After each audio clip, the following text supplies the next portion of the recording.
Welcome to Mic Check Waifu Waifu.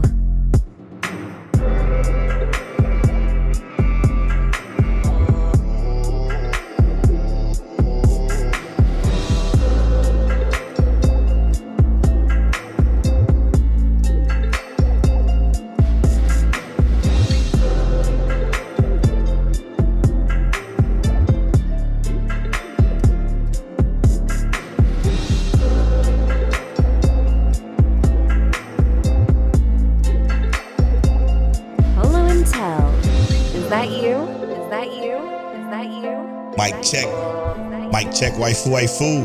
Ma, tell him. Is that you? It is, and we at Cup Week Part what? 2.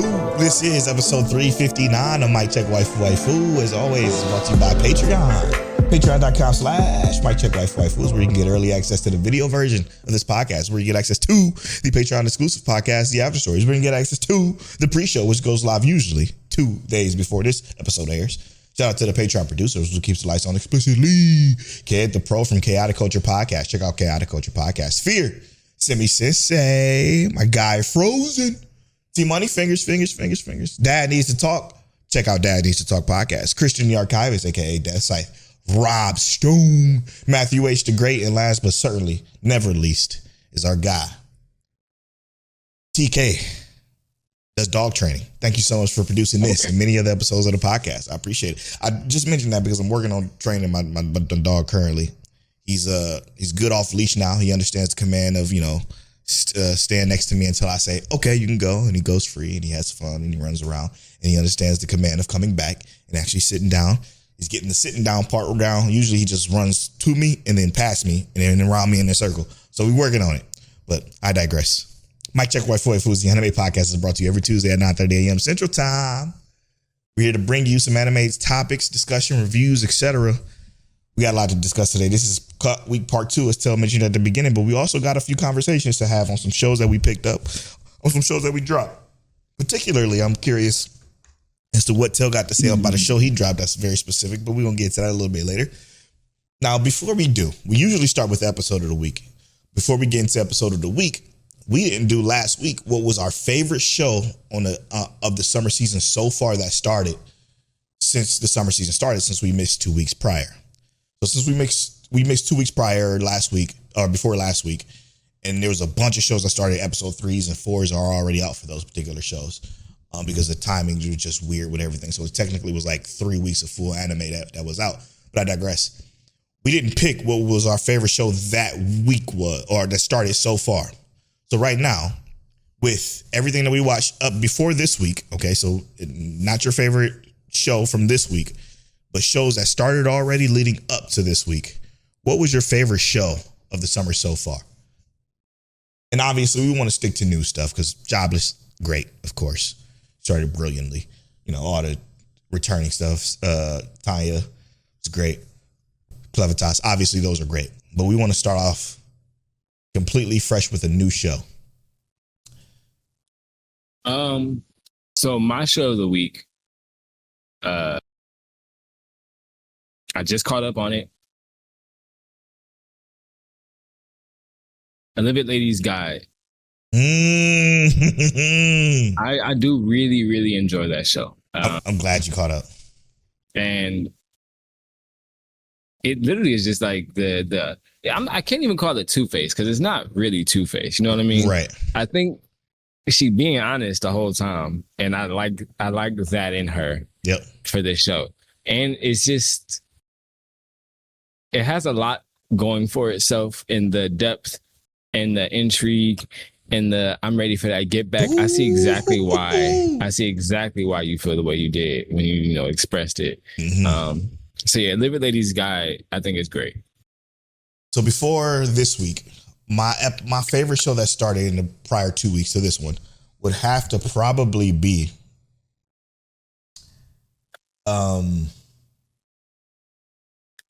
Victoria of Many Faces. Victoria of Many Faces offers a fresh take on the shoujo that we haven't seen. Normally we have the girls who are just victims a lot of the time. They're girls that need to be rescued, or they're saintess or they're, you know what I'm saying, they're being protected by some handsome prince. But this is a different story. With Victoria of Many Faces, they offer something unique and fun. And again, the child, her taking care of the little kid, was the absolute most adorable thing ever. And it's just been my favorite show to watch. And I watch it every week with my smile on my face, minus what happened this week. But that's not a part of this discussion because this is going to be a whole separate discussion. But other than that, that has been my favorite show that started so far, for sure. And Victoria Many Faces is actually another pretty quality show as well. Oh my God, so quality. I'm sad it's only 9 episodes, but if they're going to tell their story shortly, then I guess they have to do what they got to do. You know what I'm saying? So it works. Get in and get out. Yep. And if they get in and close it right, then I'll be happy. I'll be just as happy. Okay, so now what was your episode of the week this week? So this week alone, which one of those shows that Tell's currently looking at? He's not looking at me. I know it looks like he's looking at me, but he's looking at his. Oh yeah, I'm looking at you now. No, I know. I was just letting people know who's watching the video. When you look over, it looks like you're looking at me, which is dope. But he's looking at his Annie list. What would you say would be your episode of the week this week? Though I am an Inept Villainess, I really like this show. Let's talk about it. I don't know if Polow caught up with it, but this show just does something special for me. Let me interject though before you start, because if you start, it's probably gonna spoil me. Because what happened was, this is what happened. I started the show, boom, pop it on. I'm like, oh, it's a dub, boom, turn it on. I'm like, okay, I'm just watch this dubbed episode and catch up. Watch your dubbed episode. It is the greatest dub. Let me tell you why, dog. And I had to look at the list of like the production quality. It's not even of any. I mean, Toho is huge, I guess, so that would make sense. But it's viewed on Netflix. I don't know if it's our Netflix or Japan's Netflix, but I digress. Disney Plus and Crunchyroll.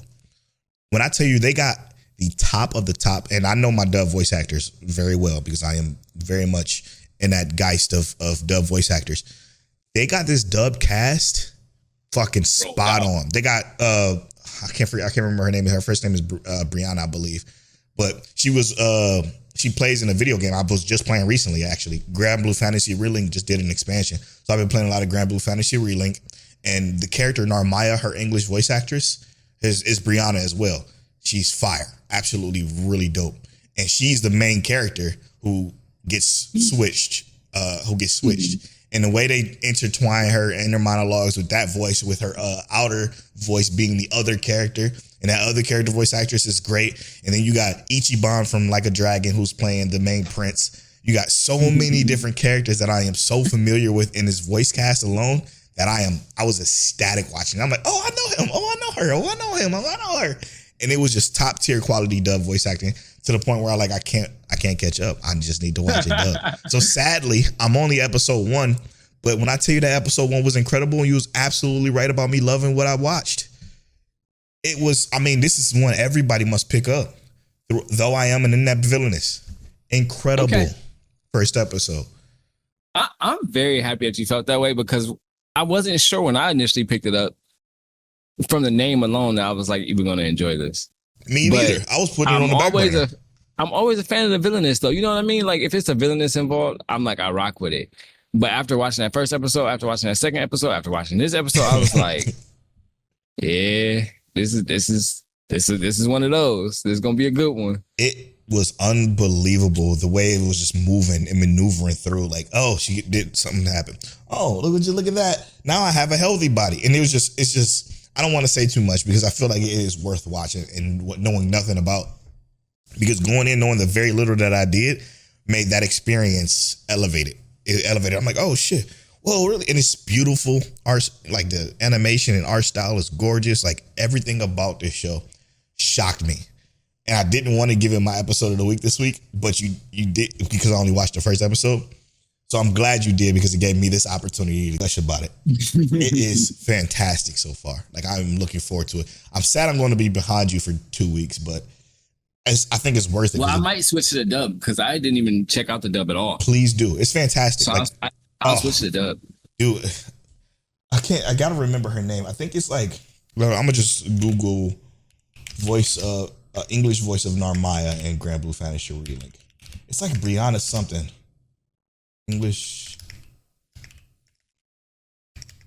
voice for Narmaya. Brianna Knickerbocker. That is it. Yep. I knew she had a crazy last name. That's probably why I couldn't remember it.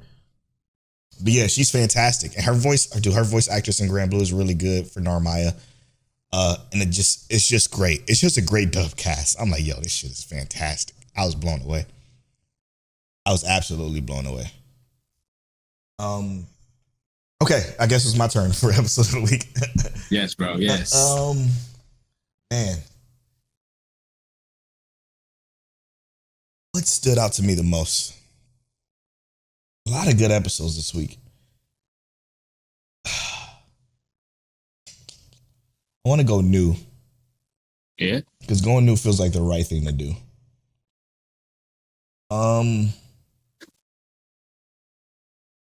You know what? I'm gonna do it just for the sake of this conversation because it's a good way of bringing the show in. Now, what I'm about to mention, it doesn't mean that this is the best show. It absolutely don't mean that it's even a great show. But it's a good enough show. I'm gonna give it an episode of the week this week because I want to. This is the best way of bringing it in. I added a new show to my list, and the Duke's son claims he won't love me yet showers me with adoration. Now, this is a show you dropped. I know you dropped it. This is the one I'm saying is reasonably dropped. I get why you dropped it. This is not a Polow show. Totally not a Polow show. But something about this show, and it's not a very high rated show. It's about 66% on Annie List. I get why.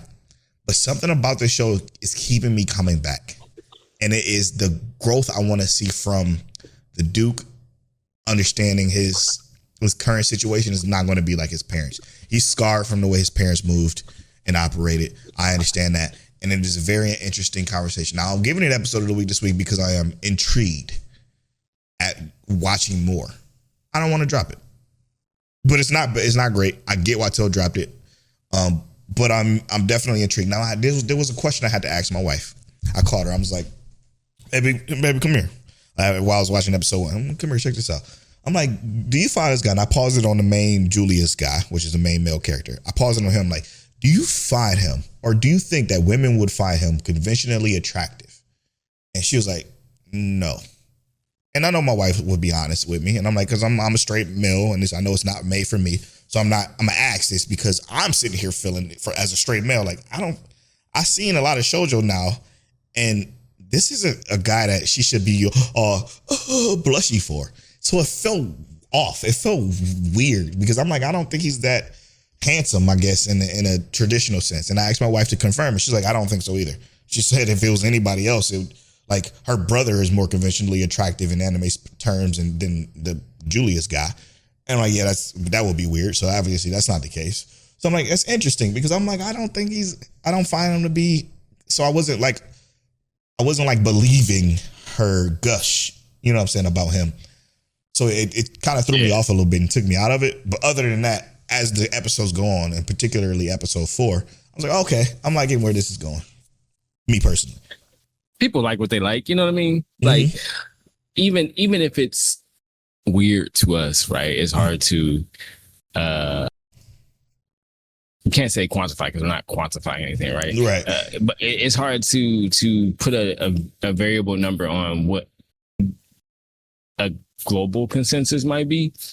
Yeah, but that's true. You do kind of understand what an attractive male looks like even as a man. It's like this don't seem right. Like, exactly. You know what I mean? It's like if we took Aqua from Oshinoko. You know what I'm talking about. Oshinoko, yes. If we took Aqua from Oshinoko and dropped him in this anime, he's like, okay, he's the best looking guy in the show, right? Right. Immediately. But then you switch roles and it's like, you don't fit in this show whatsoever. The main guy seems like a side character. That's what it feels like. Yeah. So that's why. Which could be intentional though, you know what I mean? That's true. That is very true too. Because let's also be honest, a Duke isn't the highest. Yeah. Because when you put it in that perspective, the prince that sends him on this mission to marry her is the more, I would say, conventionally attractive guy too. Right. So a Duke isn't the highest up. Like, and let's also be honest, he's not low. Yeah, but to be fair though, you know, if you've seen enough episodes, I think you watched 3, right? I think I watched 2. Okay, oh, that's fine. I think he was like made to be this womanizer to get information out of women. So that was like Right. his. So it doesn't like it's not believable. You know, it's not. It takes me out of it a little bit. Yeah. Maybe Crystal can confirm what my wife was also saying and how, because she know these characters too. She'll let us know that if he was conventionally that kind of attractive or not. Because I don't see it. Yeah, I don't see it at all. Well, yeah, you know, I gave my episode of the week this week because I do find it intriguing enough to make me want to keep watching. Not great though, and I totally get why you dropped that one. Totally understand. Yeah, it didn't feel like something I wanted to watch. Not gonna lie. Believe it. But the one I have a problem with you dropping. Okay, Here we go. Let's get into that one. Which one do you think it is? Let me look on this one more time. Yeah.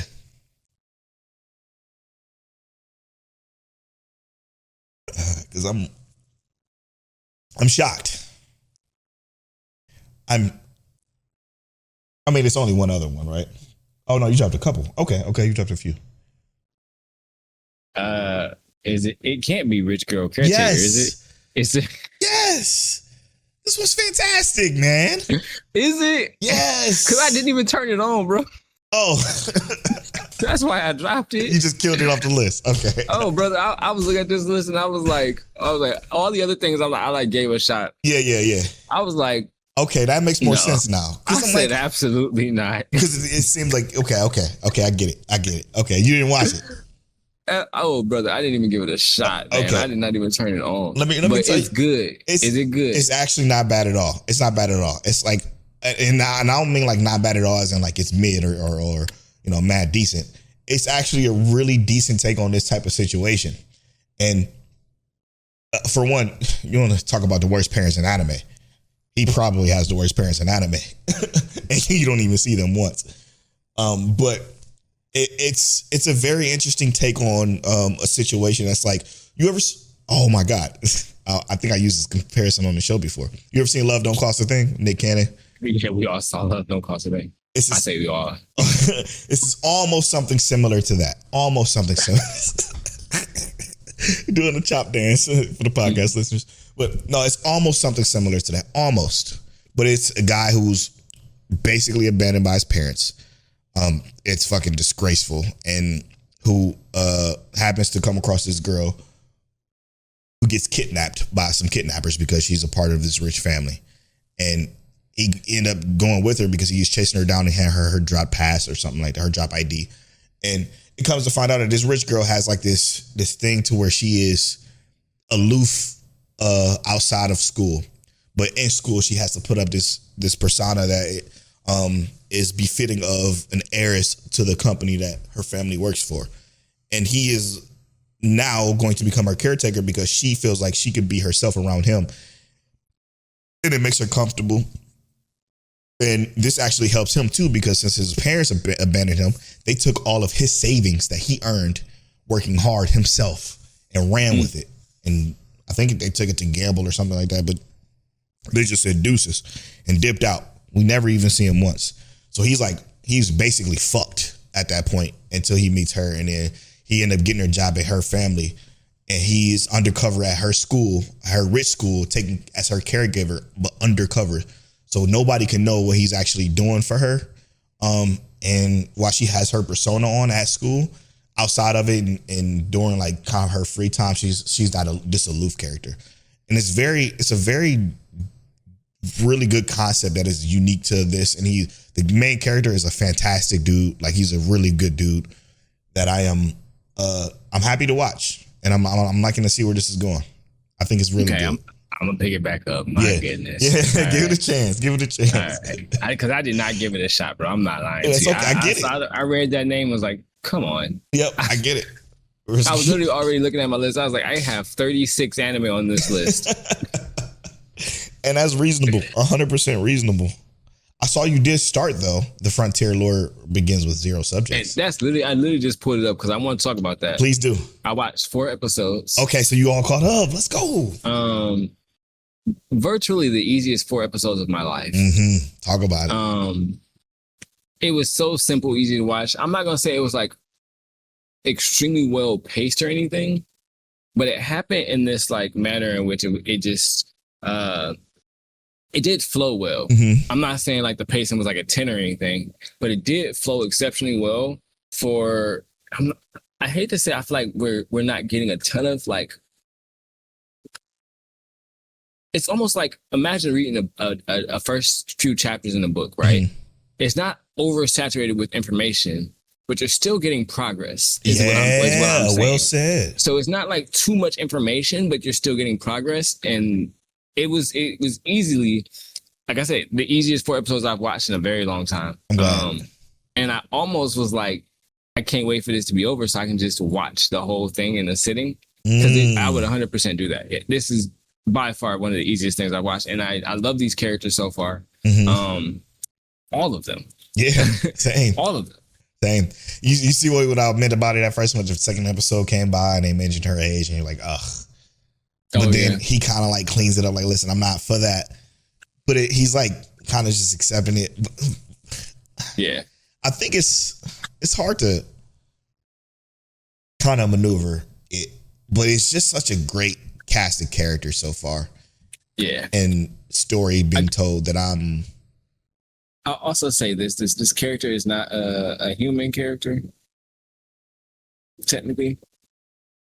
So you can kind of get away with it a little bit, but yeah. Also, it's still kind of weird. I ain't gonna lie to you. Yeah. But again, luckily the main dude isn't a fucking weirdo, so it makes it creep. Yeah, it makes it reasonable in a sense. That I was okay with, and I'm okay with still watching. And you also, and I don't think you never watched the original Ghost in the Shell, right? Oh, I did. The original Ghost in the Shell? I did complete the original Ghost in the Shell. Okay, same. So, but this new Ghost in the Shell, yeah, it's both. Oh my God, hold on. Yeah, please. Let's just go ahead and do this real fucking quick. I can't wait. Sonically, easily one of the most sonically inclined like anime intro, outro, easily, right? Just the show itself. Let's not even throw the intro and outro in yet, bro. Let's not even put that in yet, because that's its own different production value conversation that we need to have. The show itself, sonically, I love the voice acting. Top tier. I love the action. I love everything that happens in the show is well defined, articulated, and sound. Visually, it is it's so funny, right? Because I feel like, and I'm gonna have to get to this as we kind of progress the things. It's way more playful, obviously, right? Yeah. Than the original Ghost in the Shell. But when you mix in all the other qualities of the show, it still takes itself very serious. Yep. If that makes sense. It is sonically impressive. The voice actors are impressive. The visuals obviously are impressive. Oh my God. Some of the best I think ever, in my opinion. Even like the little bit of like understanding of the characters and progress that we're getting so far is impressive. Like when they did, what was it, Lazarus? I did not get the feeling I'm getting right now with Ghost in the Shell. I love this, and this is so impressive for what we're getting already. Let me tell you what it feels like to me personally. So Ghost in the Shell. Say you hate it? No, hell no. I feel the exact same you do on every single aspect of it. Obviously, Ghost in the Shell is one of the first anime I've ever watched back in 2008-ish, before that even. But I digress. Watching Ghost in the Shell series, what this feels like Ghost in the Shell. Now remember the differentiation between the two is the at the very beginning and not having the. But Ghost in the Shell, the serious tone, it's like that version of Ghost in the Shell works perfectly for that time because because it seems like they couldn't do this with the technology they had then. Does this make sense what I'm saying? Mm-hmm. So with the art style and the visual effects and the audio, it seems like they couldn't do what this is doing, what the Ghost in the Shell is doing back then when Ghost in the Shell came out. So they made it a more serious tone. They gave it the and for lack of a better term, because I don't know which came first, the chicken or the egg, but hear my analogy out here. They gave it the whole Cowboy Bebop-esque kind of like serious adult cartoon vibe, animated look to it, opposed to this cartoony look. But I think with the technology that we have nowadays, you got the layers, the layers in which the certain art stand in the forefront, and then the way the background art looks, it's just so beautifully done that I don't think that if the goofy version of Ghost in the Shell was back then, it wouldn't hit the same. I think that serious Ghost in the Shell versus the Ghost in the Shell are two different things that can stand alone, unironically, because that one was called Standalone Complex, but I digress. It's perfect as far as two separate entities, even though they're telling the same story. Because what's so fucking nostalgic is I'm seeing stuff that I remember from back then being told in a slightly different way, but it's cooler. It feels, I don't know, it just feels good. Even with the same 90s hair aesthetic, 90s cyberpunk hair aesthetic, and et cetera. It's wonderful. It's probably another one of my favorite shows this season. And you're 100% right? It's almost like they can take bolder risk right now. Yep. And it could be because of the production value they're able to put into it, right? But you also look at the time frame in which the original Ghost in the Shell was released. People, when they look at this kind of scenario, like you think of, like Cowboy Bebop was a great one to pull up because it's almost like Cyberpunk-esque. People were not looking for a playful Cyberpunk series. That's right. You think of Psycho-Pass, it can't be playful. A lot of these shows, when they had this kind of aesthetic, it was very hard for it to be playful. But this show, and this is what's going to make this show even better, right? Is that I feel like true Ghost in the Shell fans, right? People who really enjoyed that show, they're going to look at this and be like, oh my God, right? Look at all of the value we're getting out of this. Look at the story we're being told. Look at the things I'm being reintroduced to as a fan, you know what I mean? Yeah. But it's also being delivered so playfully. Like I was looking at the character designs and looking at how like some characters are very animalistically drawn. Intentionally. But it's intentional. And I feel like it's intentional to show like their position, like what kind of character they are. Like, are they a good person? This person is a monkey looking person. Why is he monkey looking? Well, it might be because he's very, he takes orders from someone above him and then just gives them out because of subservience, you know, whatever. Right. And it's very interesting to see, even that artistic expression on top of the canonically serious and still keeping it somewhat lighthearted. It's going to welcome in new fans. Yeah, 100%. To merge them with pre-existing fans. This is a great way to do like a remake, so to speak. I'm sitting there watching it with the biggest smile on my face, and with my wife who never seen this before ever, or the original, and she's loving it too because it's just wonderful. And it's again the music, man, best intro outro this season by a long shot. I was like, I need this on my playlist. Me too. Now. Like I would listen to this, like legit listen to it. It's so very, very, very, very good. I'm so ecstatic. Glad you like it too. Love it. Making it in the top 100, easy. Yo, yeah, probably even higher if it keeps going at this pace, which it should, right? It's just the same story. Essentially. Let's see what else we got here, man. Anything else? Let me see. I think we should get to the. I want to talk about this. Yeah, please do. What you got? I want to talk about my sleeper and your sleeper. Okay. Just to get some ideas on our sleepers real quick. Yes, right? good idea. I'm having a hard time with your sleeper. Okay, all right, cool. We're on the same page. It's probably because I'm watching the dub, like you say. That girl voice is fucking. It drives me. Yeah, man, that dub is the worst, and she's the only worst part about it. Because everybody, 100%. Even the characters are like, shut up. Even this most recent episode wasn't that bad, right? But I forgot to take it off dub, and I'm like hearing her voice, and I'm like, I do kind of hate her. Did you hear the other characters tell her like you're tripping or like calm down? Oh my God. Legitimately, the worst thing about the show. And like this episode was significantly better this week. Yeah, it was. Like it actually just had like it had a decent amount of intrigue and like some different things going on. Before we continue, we didn't reference what it is. It's Hanaori. Hanaori-San still wants to fight in the next life. Yeah, sorry, my apologies. That's my sleeper. You can sleep on it if you will. Feel free. I'm not gonna judge you. Yeah.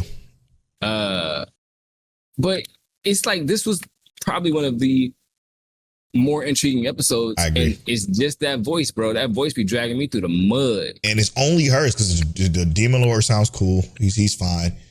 Even the supporting cast is fine. I'm like, what? Why did they give her this? Like, it's just it's too much. It's also her personality type it doesn't do her any favors with her voice. That's what it is. Acting. I think the voice acting is doing the best she can with that personality type. That's the kind of right, and I guess that's what I'm saying. Is like the personality type is making the voice acting feel like, because this voice actor isn't doing a horrible job. No, yeah, exactly. It's not it's just country a bumpkin. character.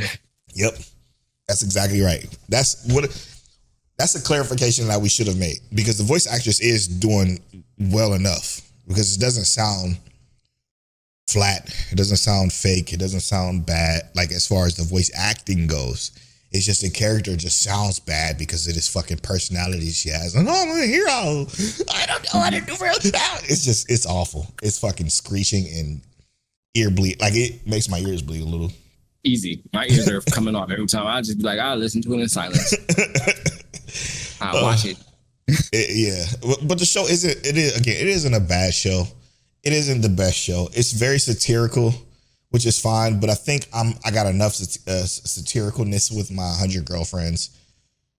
To be fair, this is not an anime I would generally watch. Let's be honest. Again, I said this last week. This is why I love the way you pick sleepers. You are the king, pun intended, of picking sleepers, and it's fantastic. I love it, even if it means we got to watch some shit that we would normally keep, because we wouldn't normally keep this.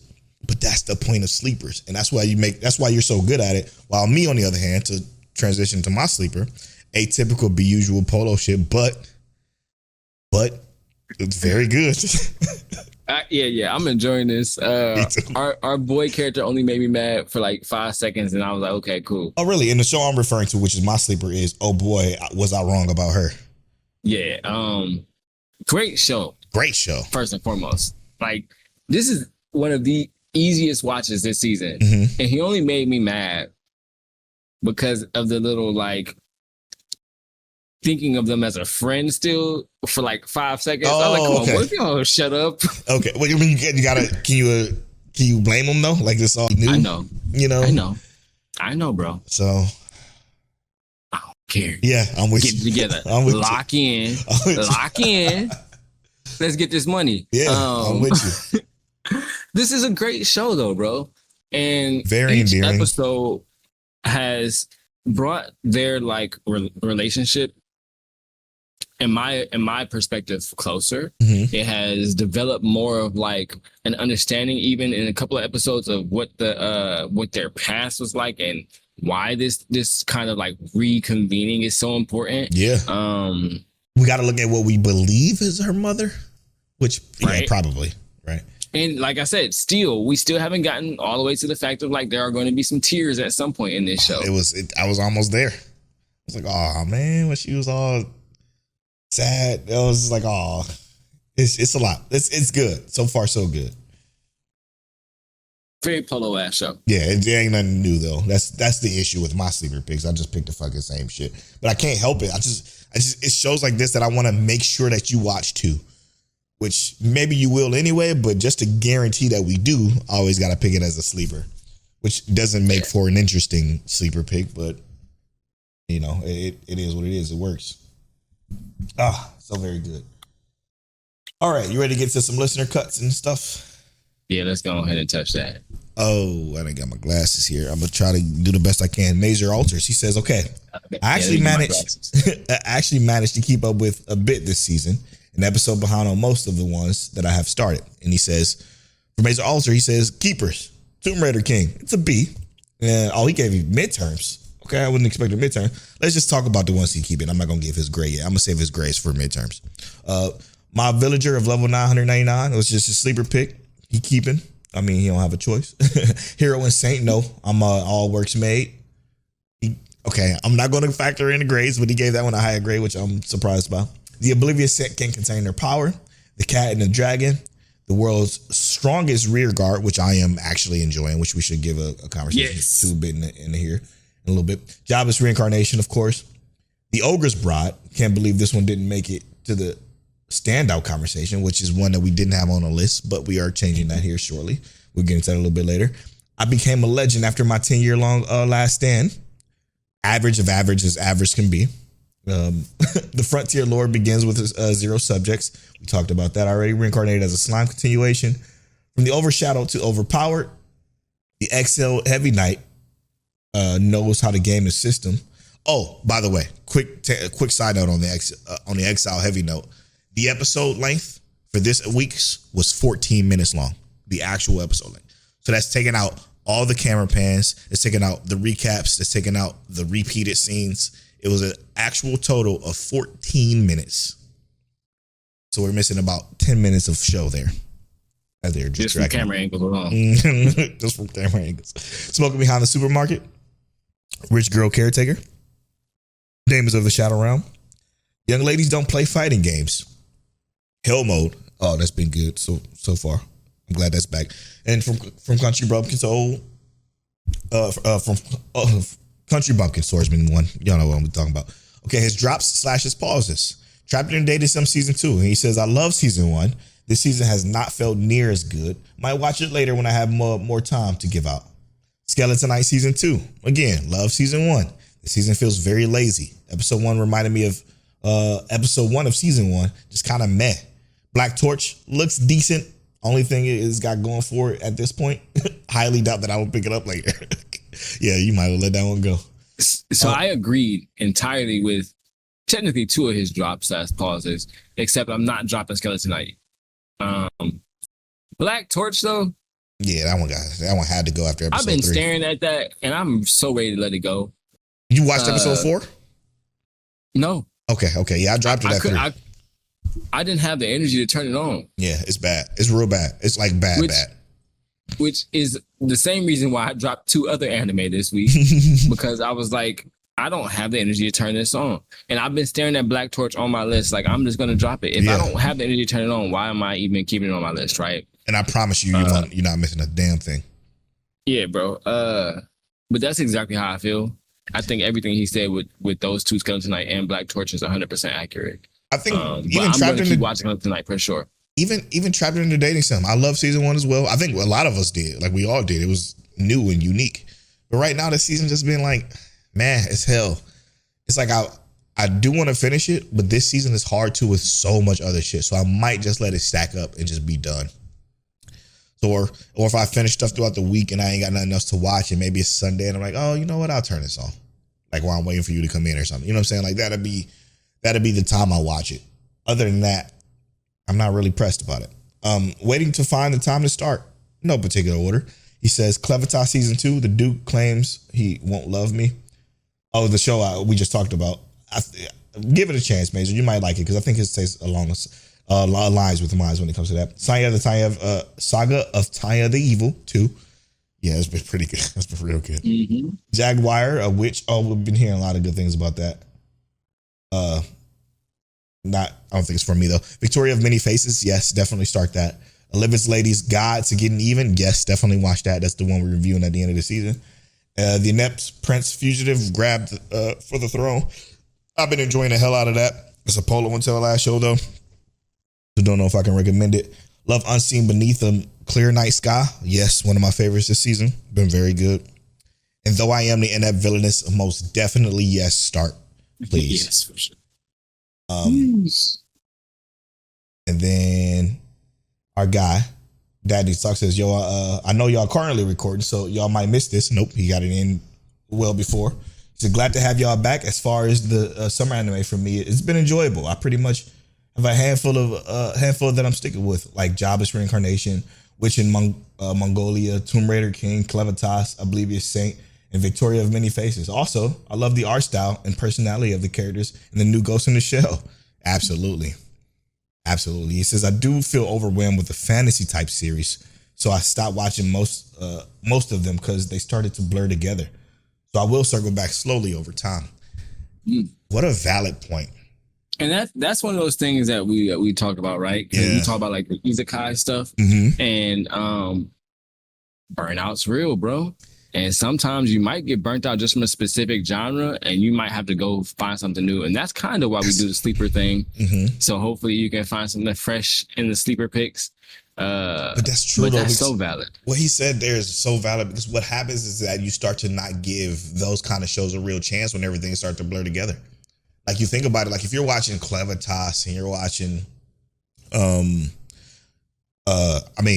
the Inept Prince, and you're watching, fucking the Hero, Hell Mode. You're just watching a bunch of these fantasy shows that are, again, like I say, Polow until last shows. They do start to run together. You start to get the characters all mixed up. Like, what happened again? Where is this going again? Like, and they start to feel weird. I get it. There's been a time where I had to push through that during this podcast, though, because I feel like, and I know this is not entirely the case, but I just feel like I have to bring the conversation to talk about these shows, even if it's rough. But yeah, I completely understand Dad needs to talk. Plus Dad needs to talk. Obviously, he's a dad, and he's very busy. And he also, and sometimes he needs to talk. Yeah, and he needs to talk. Yep. And he reads his manga. He got a shit ton of manga. I'm sure he's reading as well. So it's really probably a lot harder for him too. I don't know. I'm glad we're an anime podcast and not an anime and manga podcast, even though sometimes we do throw in some here and there. But because it's hard to be able to think about being able to read and watch a bunch of anime. It's just focus on one, stick through it. So proud of you, Dad. Needs to talk. Keep up the good work. Okay. Our guy, Rob Stone, he says, great to see you back. No cuts for me, as I am still yet to start some of my wish list, particularly the dubs of returning shows I was waiting for is 100 Girlfriends and Polar Opposite dubs to drop. Polar Opposite dub, I'm so sad that I'm behind, but it's just so good. They have so much fun with their roles that I love listening to that dub. So I'm with you there. And then did you guys see that the Shibayuki has came back with a feature-length episode? Yeah, it's a movie. I haven't touched it yet. Me and my wife are supposed to watch it together. Let me know when you watch it so I can make sure I do it the same week. Okay, perfect. Because I got it right here too, and I just haven't watched it yet. Me either. It's in my list as well. One show I would recommend you pick up ASAP is Draw This, Then Die. The name doesn't really do it justice, but it is a slice of life about creating a manga that is right up your alley. So with that, Rob Stone, it is added to the list. Because I feel like both me and Taylor, it'd be something both me and Taylor enjoy. Obviously from his artistic view and my slice of life view. So I'm looking forward to watching that as well. I'm glad you mentioned it because I totally forgot about it. Because I remember us talking about it during the preview, but I never added it to my list. So it is there now, and I'm looking forward to watching that. Okay, so that is it for the listeners. Now, Tell. Bleach Talk. Yes. I wish I could Going play this song. Yeah. I wish I could play this song because every time I play this song, that's when the YouTube video gets muted. That's the only time it gets muted is when I play the damn Precipice of Defeat. But here we are. Bleach is back, baby. Back at the precipice. So I forgot that it was revealed that Uryu, now remember, just a spoiler, so turn the podcast off if you're not here. Again, 1,000 Year Blow Art, most recent, episode 1. I'm giving you up a warning. Okay, we're going to spoilers. All right. The fact that Uryu is back on the good side, or I forgot that he betrayed the Quincy's again and went back to the good side. Totally forgot about that. But then it kind of like, what I liked about this episode is that it kind of like, it refreshed you in a natural way on what was going on, even though it's been going for such a long time. Yeah. While still being right into the action. So I thought that was really, really cool. Bleach is great. No? Yeah. Oh yeah. Yeah, I remembered immediately. Uryu was like with us on the smoke, right? Yeah. It took me like a couple of minutes though. I'm like, wait, what happened again? Oh, and then when it got right into it, it kind of like naturally discussed what happened. But I love seeing Uryu get into the action, right? Love seeing him get straight to it and we know that he's going to. Well, I hope we know. I feel like we know. We know he's going to come out on top, right? But I'm not gonna lie to you. I don't know hope shit. he come on. I know, right? I know. I'm like having hope. We know he's gonna come out on top, which is what I'm hoping for, because that's not a guarantee. We don't actually know that. Because the thing with Bleach is right is usually when Uryu fights, he's getting his ass throttled. Okay, most of the time he's getting his ass throttled, and then he comes out on top. This is a little bit different because he's not getting his ass throttled. He's actually holding his own relatively well. So that, for me personally, scares me. It makes me feel like something big is going to happen. Right. And I hate to say it, comparatively so, it's exactly what we got with Yoruichi. Mm-hmm. Right? Yoruichi pops all the way the fuck off. Yeah, my God. She gonna be the cover art for this episode, obviously. Oh yeah, absolutely love the character. I know everybody else did too. Yeah, great. Get your fiending off. Yep. Stop drooling. Let's move on now. But it was epic, right? It was so epic. Entirely epic. And what I hate is that what Bleach did to me is it lulled me into this like space where we had been gone for a while, and I forgot that the damn Quincy's keep doing this specific issue, this specific shit, bro. They come back at the end. It's like, oh yeah, because they're flat. I got you. Yeah, because they're already so base level strong. So like when we finally get a upper hand in some way, shape, or form, oh yeah. You scratch me. Now that means I'm about to get mad and get even stronger than I already was. Even though we was already struggling to get you in the first fucking place. Mind you, yeah, we ain't never seen Yoruichi be this strong. And the Quincy's keep doing this. Yep. They keep doing this. And it's messing with my heart. 100%. But I don't care. I know that bro is about to get packed up anyway. Yeah. I don't know that for sure, but I mean, he got some monsters on him right now. Yoruichi and fucking, what's his name? Yeah. I'm bad with names. Body bags for everybody? Yeah, basically. I feel like he's an absolute demon. Kisuke, duh. Kisuke. Yeah, duh. So, Kisuke and Yoruichi, and Kisuke didn't really do anything yet. He just helped Yoruichi out. So, when Kisuke actually go, I think it's gonna go. And then they mentioned that he's one of the designated like fucking, I'm gonna call him kaiju for like a different term than they use basically. He's a demon that they worried about. One of the 4 demons. So he definitely getting backed up by a lot probably. Man, he's not gonna let them just play with Yoruichi like that. No, such a great moment. One thing that Bleach does well, and I think it does it better than One Piece, and I think it does it even better than Naruto, is the visceralness of the hits that happen to characters. Right? So like when the head captain got taken out, it was so visceral. When Yoruichi got hit with that poison or need, and it stopped her in her tracks, and she was coughing up, and her brother was coughing up blood. It just, everything felt so fucking real and guttural and sad, and it hurt. And Bleach does that better than any of the big 3 or any shonen anime. Like, it just hurts, and it kind of sends me into like a cringe state, oof, you know. It's a bad feeling to have, but it's good to have the feeling. That makes sense? That should be an accomplishment. Yeah, exactly. Exactly right. Like, Bleach producer should get a little notification. Yeah, you made me feel. You made all your fans cringe with the pain they felt from that attack. Yeah, exactly. I don't think nobody does it better. I can't think of anything that does it better. I mean, yeah, no, I can't. None. What do you think? Where do you think we go from here? We got Chad and Mole Guy. Fighting. We definitely continue that. I think we might start with that next week, right? Yeah. And I think no, we probably don't start with that. Oh. They're probably gonna finish the the Yoruichi thing. Mm-hmm.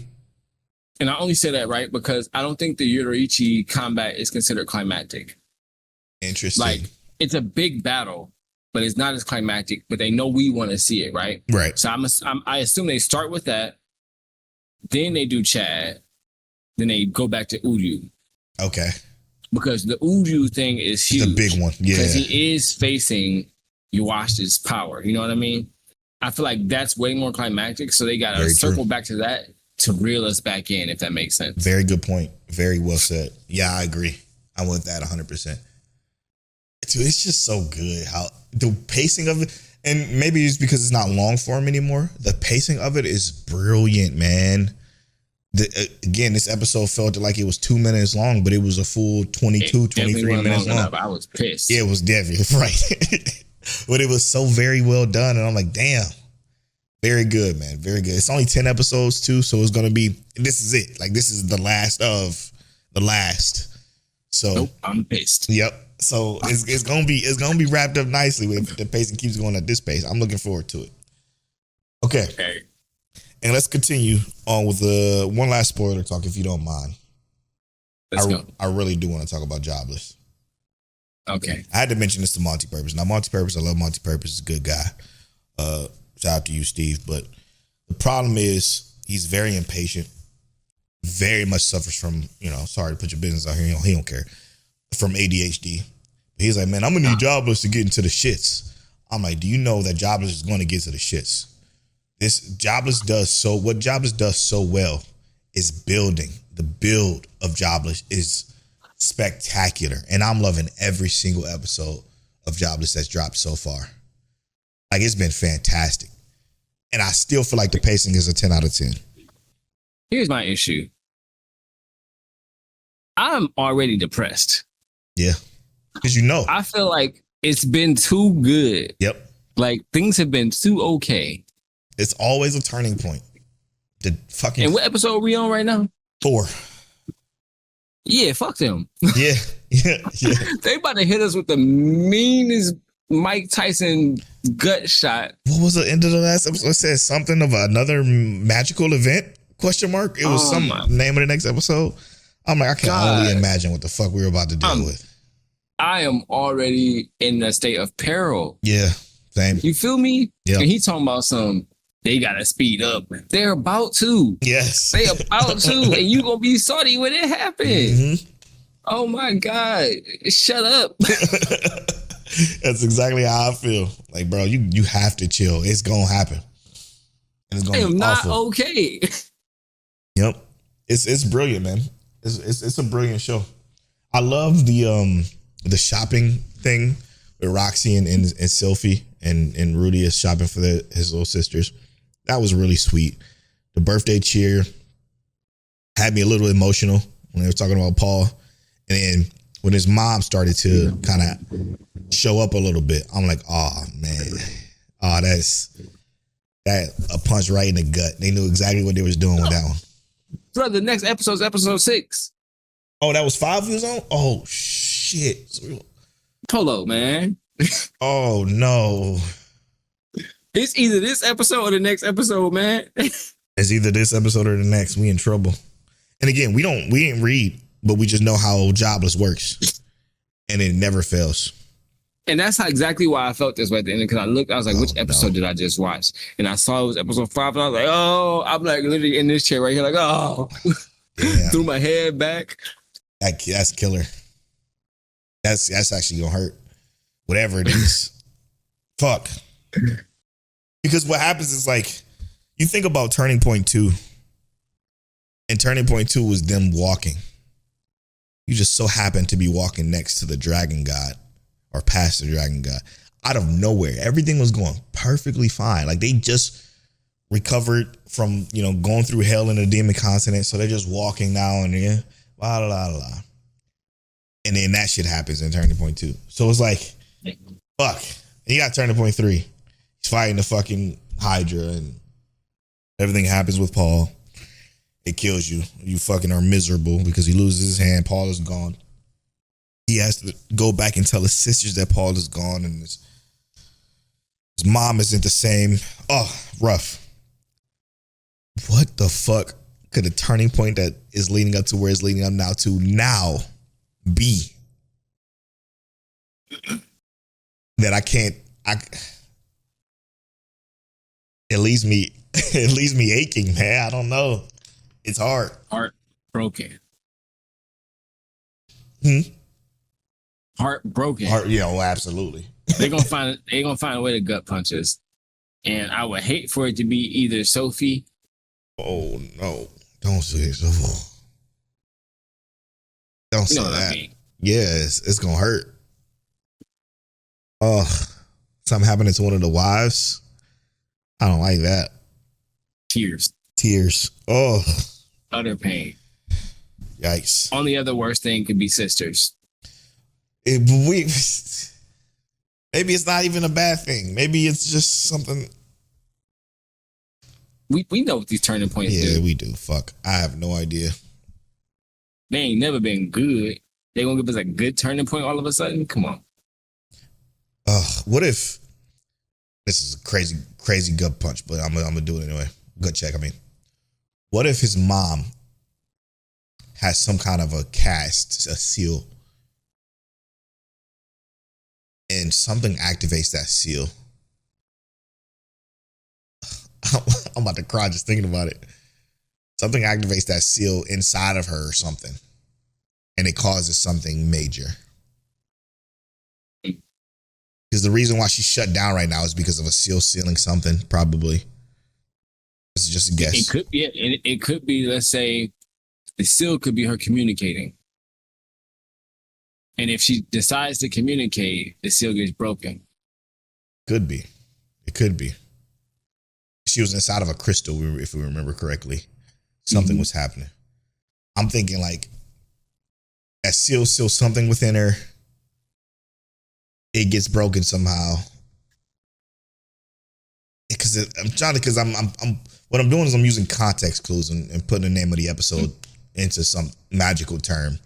And it's the only thing I can think of, because I don't think Rudius would be casting some crazy spell again, even though he did to catch some fucking fish. But I digress. Yeah. I don't think he's going to cast something insane. It could be one of his experiments. Do like a crazy casting, but I'm just thinking like that's the only thing I can think of. Outside of that, it's either experiments go wrong,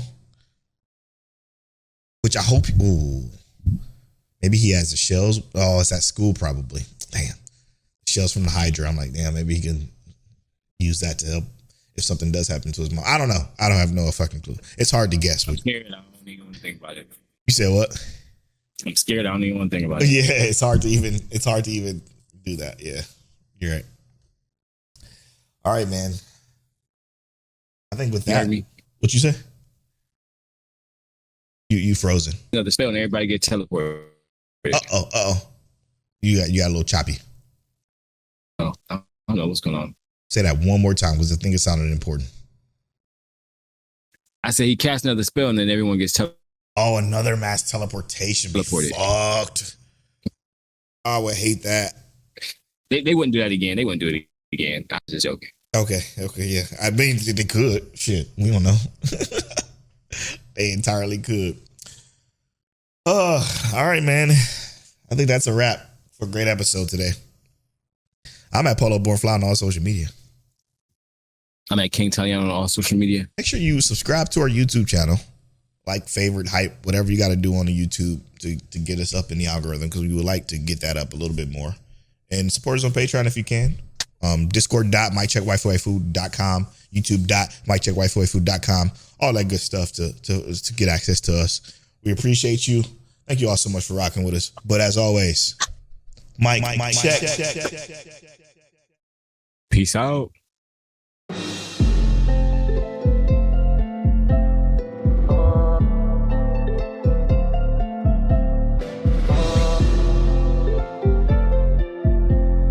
You're now tuned into Mic Check Waifu.